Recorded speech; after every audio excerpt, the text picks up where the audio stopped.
ልጆች አንድ ነገር ፈልጌ ነበር። ምን ፈለክ አባዬ? አንድ ወዳጄ ጮኛውን ይዞ ይመጣል።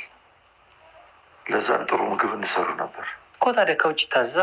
ለምን ቤት እያለን እንደሌለው ሰው ለምን እንሆናለን? ትሁትን የሆነ ቦታ ይዣት ልሄድ ነበር፣ ምሳ ለመብላት እንጂ ምሳውን ለመስራት እንኳን ዝግጁ አይደለችም። ታዲያ ምን አለበት? ቲና ጎበዝ ባለሙያ ናት። ማለት እሷ የሰራችሁን ለእንግዳ? ከማንም በላይ ሙያ እንዳለኝ አሳምነህ ታውቃለህ። ሁሉንም ምግብ እኔ ነኝ የምሰራው። እሺ። ኤደንና ዳኒ ተታረቁ፣ አብሮም ለመኖር ወስነዋል። ትሁት ካሌብን እንደምታፈቅረው ተናገረች። ሰላም ጤና ይስጥልኝ ውድ የዚህ ቻናል ተከታታዮች እንዴት ናችሁ? እንኳን ወደዚህ ቻናል በሰላም መጣችሁ እያልኩኝ ዛሬ ትሁት ድራማን ይዤላችሁ መጥቻለሁኝ። አብራችሁኝ ቆዩ። ትሁት ድራማ በባለፈው ክፍል ትሁት ካሌብን ለመግደል አስወግደው አለው ብላ ለዳኒ ስደውልለት ዳኒም ላውድ ስፒከር ላይ አድርጎ ካሌብን እንዲሰማ አድርጎ ነበረ።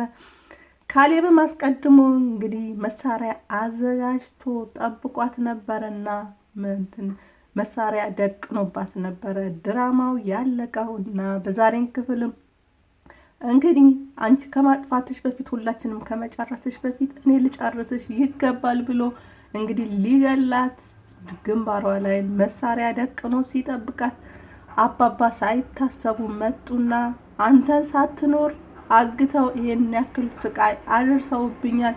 አንተ ባትኖር ምን እንደምሆን አስበው። ምክንያቱም እሷ ገደልክ ማለት ቀሪ ህይወትን እስር ቤት ነው የምታሳልፈው እና እስር ቤት እንድትሆንብኝ አልፈልግም እና ተዋት ብለውታል ማለት ነው። እንግዲህ እሱም የእሳቸውን ትዕዛዝ ተቀብሎ ትሁትም እንግዲህ መጣችና ምን የሆነ ነው ካሌብ እባክህ አባዬን ስማው ማድረግ የለብህም ብለዋለች ማለት ነው።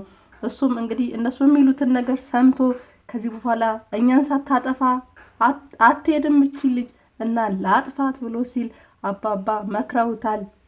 እሷ ብትገላት በአንዴ ነው የምትሞተው፣ እኔ ግን ምፈልገው ምበቀላትን በቁም ሞታ እንድታልቅ ነው። ያ ነገር ነው ትልቁ በቀል ብለውታል ማለት ነው። እንግዲህ ከዚህ በኋላም ከዚህ በፊትም እያስመሰልኩ እየኖርኩ ነበረ፣ ማስመሰሉ አያቅተኝም ብሎ እንግዲህ በማስመሰሉ ቀጥሏል ማለት ነው። ቲናም አውርተው ሲመለሱ አባባ እግር ላይ ወድቃ ተጸጽቻለሁ አጥፍቻለሁ ብላ ይቅርታ ልጠይቃቸው ስትል ከቤት እንድትወጣ ውጪልኝ ብለው አስወጥተዋታል ማለት ነው። እንግዲህ ካሌብም እንዴት ምንም ሳታደርጋት ትሸኛታለህ ብሎ ሲላቸው የማደርገውን እኔ ያውቃለሁኝ፣ እንግዲህ እሷ በቁሟ እንድትሞት ነው ማደርጋት ብለውታል ማለት ነው። ኤደንም አባባ ወደ ቤት መመለሳቸውን ስትሰማ ልጠይቃቸው በቤት መታ እንግዲህ በደስታ ቡናቸውን ሲጠጡ እንደ ቤተሰብም ጊዜ ሲያሳልፉ እናም ሲመሰጋገኑ ነበረ። አባባም እንግዲህ ሁሉንም በጸሎትም በጉልበትም ያገዛችሁኝ የፈለጋችሁኝ ሁላችሁንም አመሰግናለሁ። ዳኒ ራሱን አሳልፎ ሰጥቶ ነው እኔ ሊያተርፍ ሄዶ የነበረው። ትሁትም አንበሳ ከሚያክል ሰውዬ ራሷ ተጋፍጣ አድናኛለች። እናም ሁላችሁንም አመሰግናለሁ።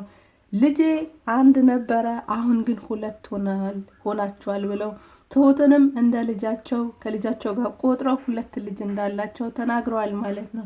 ኤደንም በጣም ደስተኛ ሆና እንደዚህ ደስተኛ ሆናችሁ ስላሳለፋችሁ እኔም የዚህ ቤተሰብ አባል ስለሆንኩኝ ከልብ አመሰግናለሁ። እናም ደስታችሁ ደስታዬ ነው። እናም እናንተ በመተዋወቄ በጣም እድለኛ ነኝ ብላቸዋለች ማለት ነው።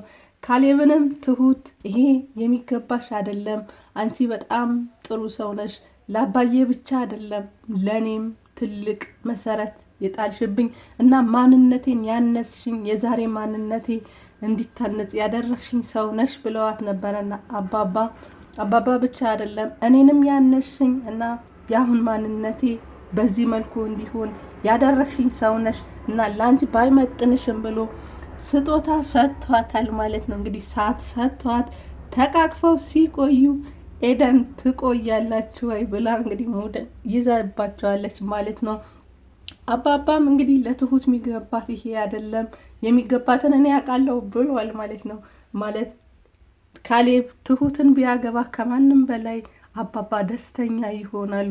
ከዚህ በፊትም ካሌብ እኔ እሺ ብልህማ ትሁት ብድረኝ ደሷ አትችለውም ብሎ ሲላቸው ትሁት እኛ ቤት ሰራተኛ ሆና ባትመጣ ማንም የሚስተካከላት ሰው የለም። በመልክ ብትል ልቧ ንጹህ ነው።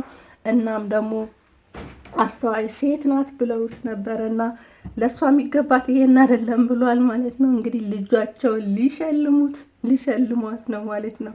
እንግዲህ ኤደንም ሁኔታቸውን አይታ የእሱም ሁኔታ አይታ እንግዲህ ውስጣቸው እንደሚፈላለግ ተረታ።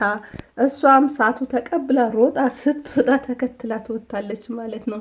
እንግዲህ ካሌብን ካፈቀርሽው ስንት ጊዜ ነው ብላ ስትጠይቃት ኧረ እንደሱ የሚባል ነገር የለም፣ ይሄን ቤተሰብ እኮ እኔ ካሌብ አንድ ወንድሜ ነው ብላ ስትላት ካሌብን አላልኩም፣ ፈስ ያለበት ዝላ አይችልም፣ እኔ ግን ካፈቀርሽ ነው ያልኩት ብላ ስትላት ኧረ ተይ እኔ አታሳፍሪኝ ብላታለች ማለት ነው።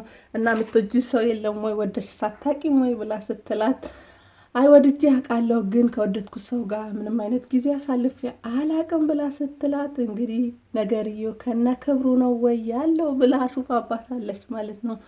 እናም ንገሪው ከዚህ ቤተሰብ ጋር በስጋ መዛመድ አለብሽ ብላ ስትላት አሁንም እኮ እዛመዳለሁ፣ ልጃቸው ነው፣ የአባባ ልጅ ነኝ፣ የካሌብ ደግሞ እህት ነኝ ብላ ስትላት እኔ እንደሱ አላልኩም፣ ከካሌብ ጋር አብረሽ መሆን አለብሽ፣ እንደወደድሽው ንገሪው ብላታለች ማለት ነው።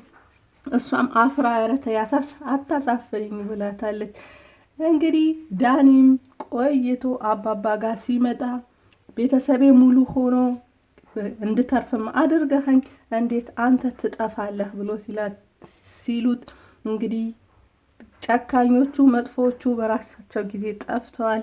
እናም አሁን እኛ አሸናፊ ነን፣ ሁሉም ነገር ሙሉ ሆነዋል፣ እኔ ግን አንድ ነገር ጎሎኛል ብሏቸዋል ማለት ነው። ምንድን ነው ብለው ሲጠይቁት ከኤደን ጋር ያለኝ ግንኙነት አሁንም አልተቀበለችኝም እና ነገሮች ሁላ ከዚህ በኋላ እኔ ያስተካክላለሁ እና ከሷ ጋር እንድትታረቅ አግዘኝ አባዬ ብሎ ጠይቋቸዋል ማለት ነው። እሳቸውም ከዚህ በኋላ እንዳይበድላት እሷ በፈለገችው መንገድ እንዲሄድ ቃል አስገብተውት እሞክራለሁ ብለው ሲሉት አይ አንተ ካልካት ነገር አትወጣም እና አንተ ከጠየካት እሺ ትለኛለች እና ጠይቅልኝ ብሎ አባባን ልኳቸዋል ማለት ነው። አባባም ሄዱን አግኝተው እንግዲህ ዳኒ እንደተቀየረ እሳቸውም የመትረፋቸው በህይወት የመገኘታቸው ሚስጥር ዋነኛ እሱ እንደሆነ እና ከሷ ጋር ያለውም ነገር እንዳለቀ እና እሷንም እንደሚወዳት ሲነግሯት አይ እኔ እሱን እወደዋለሁ ግን አምኜው በፍቅር ግን አብሬ መጓዝ አልችልም ብላ ስትል አይ በፍቅር አብራችሁ መሆን አለባችሁ፣ ምክንያቱም እሱም ይወድሻል፣ አንቺም ትወጂዋለሽ፣ እናም ሰው ጥፋተኛ ነኝ ብሎ ጥፋቴ አምኛለሁ ካለ እንዲስተካከል ነው እድል መስጠት ያለብሽ ብሏታል ማለት ነው። እሷም ሁለት ቅድመ ሁኔታ አስቀምጣ እሺ ብላለች። አንድም እንዲመረመር የጤናውን ሁኔታ እንዳውቅ፣ ሁለት ደግሞ ከዚህ በኋላ ከሷ ጋር ያለውን ግንኙነት እንዲያቆም ብላለች ማለት ነው። እሱማ ግዴታ ነው ማድረግም አለበት መመርመርም አለበት ብለዋታል ማለት ነው። ዳኒም ቅድመ ሁኔታው ሲነገረው ያለምንም ማቅማማት እሺ ብሎ ተቀብሎ እንግዲህ አብረው ሆነዋል ማለት ነው። በመጨረሻም ትሁት ውጪ ቲናት ውጪ ስትባል እምቢ ብላ እዛ ቁጭ ብላለች። እነሱ ሲያወሩ ሲጫወቱ ብቸኛ ሆናለች። በስተመጨረሻም አባባ እንግዳ እንዳለባቸው አንድ ወዳጃቸው ጮኛውን ሊያስተዋውቅ ቤት ምሳ እንደጋበዙት እና ምሳ እንዲሰሩ ሲያዟቸው ካሌብ ትሁትን ይዣት ልወጣ ነበረ ለመብላት እንጂ ለመስራት ጊዜ የላትም ብሏቸዋል ማለት ነው። ከዛ አይ ቲና ትስራ፣ ቲና ባለሙያ እንደሆነች አውቃለሁ ብለው ሲሉ እሷ የሰራቸው እንዴት ለእንግዳ ይሆናል ብሎ እንግዲህ እልክ ውስጥ እንድትገባ አድርጓታል ካሌብ። ከዛ እሷም እንዴት ባለሙያ እንደሆንኩኝ ታውቃለህ ብላ እንግዲህ ለመስራት ሁሉንም ስራ እኔ ነኝ ምሰራው ብላ ሰርታ አዘጋጅታ እንግዲህ እንግዳዎቹም ሲመጡ ተቀበያቸው፣ እንግዳዎቹ በር ጋር ደርሰዋል ብላ ልትቀበል ስትወጣ ትዳሯን ህይወቷን መስዋዕት ያደረገችለት ዳኒ ባሏን የፈታችለት ከእጮኛው ጋር ልትቀበለው ወጥታለች ማለት ነው። እንግዲህ ምን እንደሚፈጠር አብረን የምናይ ይሆናል። አብራችሁኝ ስለነበራችሁ ከልብ ከልብ አመሰግናለሁ። ቀጣዩን ክፍል የላችሁ እስከምመጣ ድረስ መልካም ቆይታ። ባባይ